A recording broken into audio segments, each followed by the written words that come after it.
Welcome to the Pooch Parenting Podcast, a podcast for parents with dogs. I'm Michelle Stern, a certified professional dog trainer, mom, and former teacher. Living with kids and dogs at the same time can feel like a circus. I know because I lived it too. Join us as we interview a variety of experts and parents to discuss topics that will make parenting with dogs easier, safer, and less chaotic. Also, you can love living with your dog again. I'll always keep it real, which might even mean that you hear the messiness of life in the background on occasion, but at least you know you're not alone. Today's episode might come off as a little bit of a rant, but in reality, I hope that it comes across as more of a cautionary tale instead. So we're going to talk about the risks of free advice. Now, this free advice could be from your neighbor, it could be from a group on Facebook, it could be from just about anybody, somebody in line at the grocery store. And especially when it relates to your new dog, or if you've got dogs and children, you need to really think about where your advice is coming from. Now, I can't blame anyone for wanting to feel seen, wanting to feel heard, wanting to feel like you're not alone in a situation that is difficult. And sometimes that can start off as saying, oh my gosh, nobody understands what I'm going through. And then people often speak up and say, oh, I've been through that too. And then they tell a story about how they may have solved it.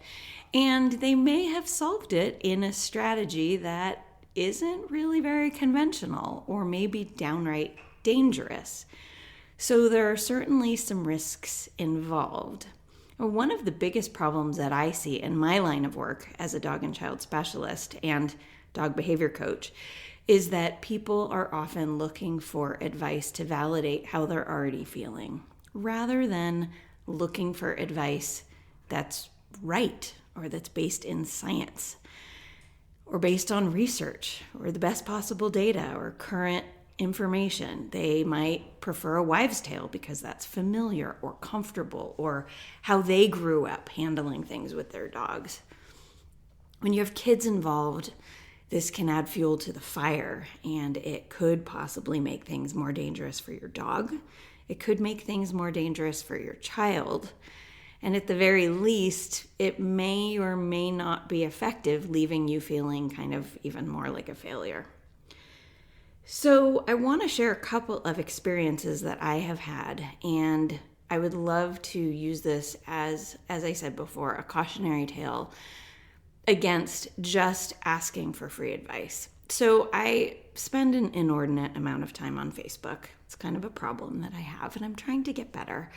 But I saw something even this morning as I was sitting down to start this podcast, and it validated exactly where I'm coming from. It was in a group for new dog and puppy owners, where a lot of people share really cute things and success stories, but they often ask a lot of questions. And this particular question started off like this. I'm not sure if this is the right group to post this in, but nobody ever answers my question in this other group, and I don't want to call my own vet to get advice. And then it went on. I get so frustrated at this because, first of all, when you have a medical related question, your best course of action is to ask a medical professional, not some random people in a Facebook group who may or may not have the answers that you're looking for. When health is concerned, or in my opinion, when behavior is concerned, you need to go to an expert. And I would really like for people to consider that if they are going to own a dog or have a family, that you have a toolbox full of people that are smart and educated that you can go to when you have questions. Maybe it's a book even, or a website or a podcast like this one that is created by someone who has endured lots and lots of training and professional development, so that we can be smarter to offer you advice. Now, I do realize that this podcast episode about giving free advice is a little bit meta and a little bit hypocritical because some people may take advice from this podcast, which is indeed free.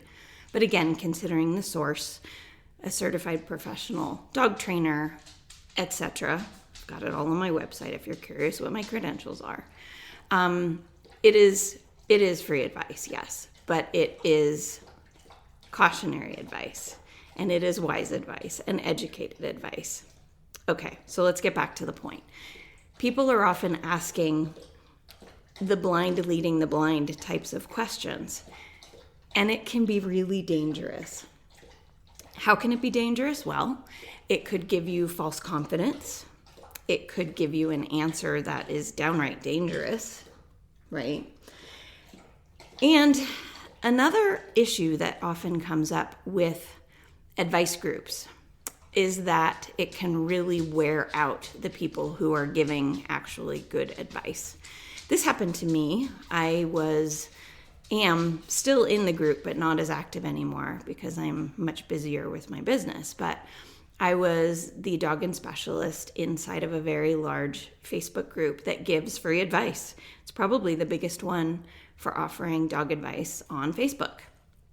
And I learned a lot by being a part of that group and by working closely with other trainers to learn from each other so that we could learn how to give compassionate advice, how to give advice that people could hear, so that it was explained in a way that didn't alienate people and that made them feel seen and heard. This is all really important, and I learned a lot by being in that group, but I also got really tired because you answer a lot of the same questions over and over again. And had those people taken the time and energy that it took them to ask the question in the free group and signed up for a class or worked with a professional, there are lots of low-cost options. They might have gotten better advice or advice that came with some coaching to make sure that they could actually implement the advice that they were given. Now, I did start my own free group for a while on Facebook and ran it for, a year or two, and it grew to thousands and thousands of members.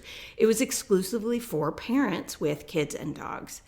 I started it because that's my niche, and I thought that if I could show people that I knew what I was doing, that then maybe they would possibly pay for my advice and get a lot more support that could come with it that I give to my clients and to the members of the Pooch Parenting Society. I give accountability and support as any dog professional will. And it burned me out. I felt like I was doing damage control all of the time. I really hoped that members could support one another. And that is a really wonderful, wonderful reason that these kinds of communities can exist, is that it gives people the feeling, again, that they're not alone and that other people are going through some of the same challenges that they are. But while group dynamics can be really valuable and they can be very supportive, they sometimes support the wrong things. So in my group, I would often see photographs that people would share proudly of unsafe interactions between their dogs and children. And then other members in the group would like and make comments about those photographs, about how cute they were or how they wish their dogs and children would have similar types of interactions. And of course, the dog had body language in those images that showed how uncomfortable they were. And yet the people in the group didn't necessarily see or recognize those signs, and they just wanted to perpetuate the idea that dog and children interactions were cute no matter what. Now, of course, that's a death sentence for some dogs, because if they bite a child, they don't have a very long lifespan. So we sometimes have to really intervene and use a lot of caution with these kinds of shares in community groups. And what I realized is that I was losing patience and I was getting frustrated because I had to spend so much time on my free advice group just doing damage control that I was less emotionally available to my clients who were ready to put in the big commitment to make actual change and to have coaching to help them get to where they wanted to be.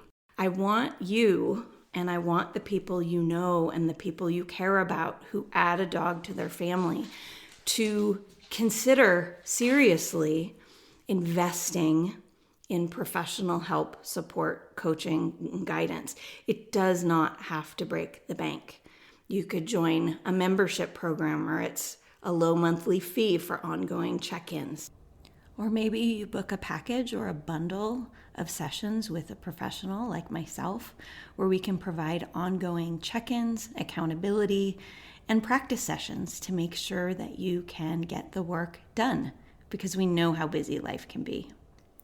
If I could fantasize for a moment, I would love to dream of a world where families who are getting a dog do the same kind of research and preparation that they do when they're having or adopting a baby into their family.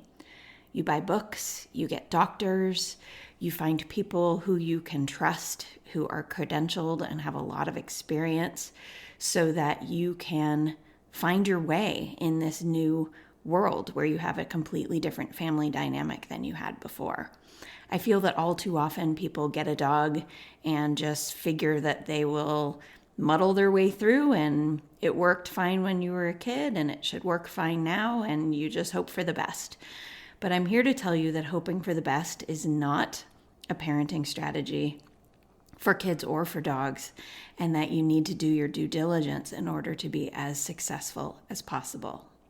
Everyone can benefit from a coach and an ally and someone who can help you through the hard times, but that person or people should be credentialed, experienced, and have a lot of compassion as well, because it's hard what you're doing, but I believe you can make the progress with the right team.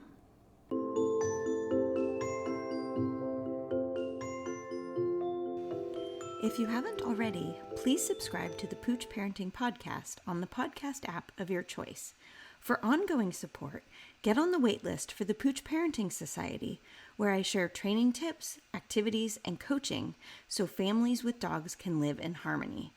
By signing up at safekidsanddogs.com, you'll be the first to know when I open registration again for new members.